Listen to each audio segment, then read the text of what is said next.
আজকে মুসলমানরা চতুর্মুখী ষড়যন্ত্রের শিকার। শুধু ষড়যন্ত্র বললেও ভুল হবে, মুসলমানেরা আজকে চতুর্মুখী নির্যাতনের শিকার। চারপাশ থেকে মুসলমানদের উপরে নির্যাতন আছে না নাই?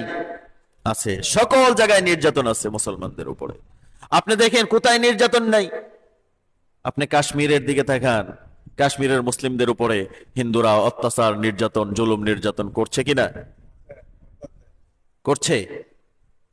মায়ানমারে বৌদ্ধরা মুসলিমদের উপরে জনমের মতো নির্যাতন চালাচ্ছে। পার্শ্ববর্তী যেটা বললাম কাশ্মীরে হিন্দুরা মুসলমানদের উপরে নির্যাতন চালাচ্ছে। ভারত কি আর চাইতে বিরত আছে?